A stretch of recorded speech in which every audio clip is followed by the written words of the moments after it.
Okay, so we are picking up here with the American Revolutionary War, and I gave you a handout on really of advantages and disadvantages and who was allied with whom during the American Revolutionary War. So we're going to start with women and take this all the way to the Battle of Saratoga. So bear with me. Um, reason I bring up women is because obviously we're women. We should learn about what we did, and they're often left out of history. We have a lot of strong founding mothers, but oftentimes they get brushed aside for people like George Washington and Ethan Allen and Benedict Arnold and whatnot. So what did women do? Women actually, while the men were away, had the job of running the stores, running the farms, taking care of all the business, taking care of the children. Some would actually uh, go along with the men as they are marching around to different battles, so they would help cook and clean for them as well. They really kept the entire colonial system running, no pun intended, while the men were gone. So, a couple kickback women that I wanted to mention. First of all, we have Deborah Sampson, who was able to successfully dress and serve as a man under George Washington. She was actually wounded a couple times, and it wasn't until she captured. It wasn't until she actually got contracted a fever that a doctor who examined her realized, wait a minute, this is a woman, not a man. So she's able to get away with this for a very long time. And it obviously says she was a soldier until under Washington 1783. That's pretty much when the war ended. And she is dismissed because she's a woman. Women shouldn't be fighting. And she is not given a commission. Later on in life, she is given a small pension, as you would have if you had been involved in the military as a man. So it's just one of those things of like she was successful. She was able to hide the fact that she was a woman for a couple of years. And so she gets a little place in history. Her name is also Private Robert Shirley. So the next person is, you may have heard of her, is Molly Pitcher, and her big thing, she was really the water girl during the battle.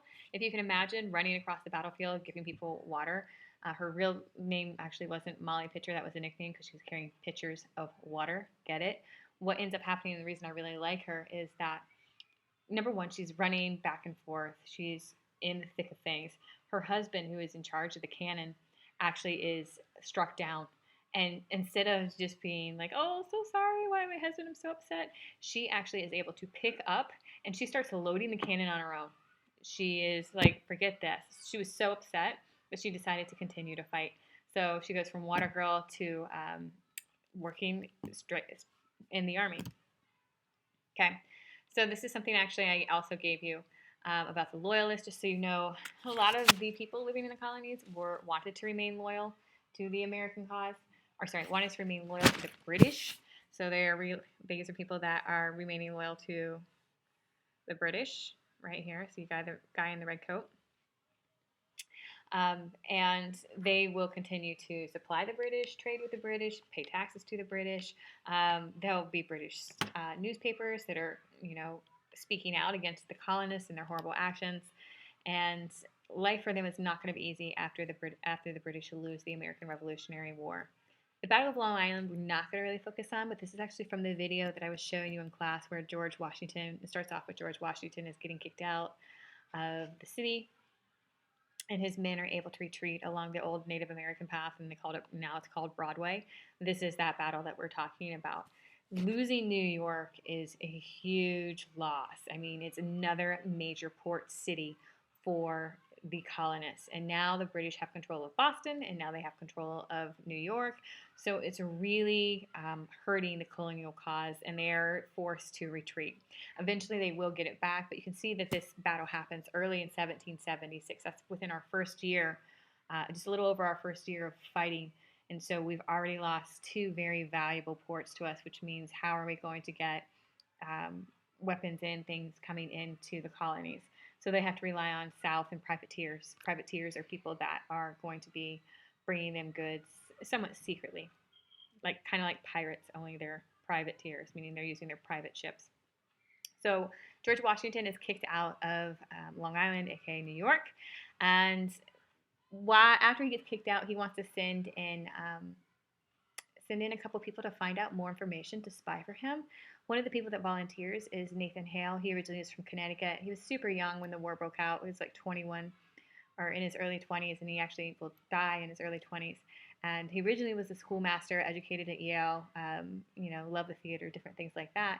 But he was very much inspired by the American Revolutionary cause. So as soon as the war broke out, he was one of the first people to cry for independence, wanted to be involved, do whatever he could. Very much a model patriot. Nathan Hale goes into New York, puts on this normal dress clothes. You can see him in his lovely little knickers. Look at his little calf muscles, super fancy. And he spends a week in New York trying, under the pretense of finding a job as a school teacher. And so he's, going around supposedly knocking on doors, finding out if he can, get a job as a school teacher in New York. In reality, he is gathering information that George Washington can use, number of troops, where are they stationed, where's most of the weapons, where things like that. He spends a week there. When he comes back to take a ship back to George Washington and let him know the information, it turns out being a British ship that sees him. He tries to run away, is captured. They find all of the information in his shoes that he was going to give to George Washington, and so he will be killed. Now, a common thing for a traitor or a spy was to be hung, and this is going to be what happens to him. He asks for a Bible. They don't give it to this. It's actually under the command of General Hale, who's really just upset with the colonists that he is captured and killed so quickly. So right before he dies, he is famously known as the guy to say, do you have any regrets, or is there anything last thing that you would like to say? And he says, my only regret is that I have but one life to lose for my country. So he's pretty much just slapping them in the face, being like, yeah, I'd do this again because I believe so much in our cause. So that's why he's kind of a cool figure that it comes out of that. Unfortunately, he gets caught, but apparently before that, he was just such a strong soldier and just a person who's a prime example of the American cause. So take us to the winter of 1776 and 1777. Life is not good. This picture that you see right here is the famous picture of George Washington crossing the Delaware. You can see the giant ice chunks and everything. That might be a bit of an exaggeration, but it was definitely cold and it was a horrible winter, and they didn't have a lot of supplies. And if you can remember from the video, you see the men walking around without shoes, and they talk about the men not having enough clothes or food or eating fire cake. Which was the water and flour. So life was really tough for them. But the fact that men stayed and wintered in these camps instead of maybe heading home to a nice warm house, that says a lot about them. So you have the Battle of Trenton Princeton. This is one of the most famous things. Please notice the date, from December 25th to 26th, 1776. So on Christmas, George Washington plans his attack. And it's a brilliant thing because if you notice a lot of the dates that we talk about, most of the battles are happening in April to about October. And then when winter comes, a lot of the fighting stops. Not all of it, but most of the fighting, major battles, don't take place in the winter. It's just one of those things. They hole up in a camp for a winter, and they just plan their strategy and do whatever winter things that they do. So on Christmas Eve, this is one of the brilliant things that George Washington does. He plans to cross the Delaware, which is a river, and take back Trenton and Princeton, and that's in New Jersey. And you can understand New Jersey is very close to New York. And so what he does is he uses the element of surprise, and he is able to sneak up on the Hessians, which are the German mercenaries. And one of the reasons he's doing that is because he's coming on Christmas, and the Germans are playing cards and drinking and just celebrating Christmas.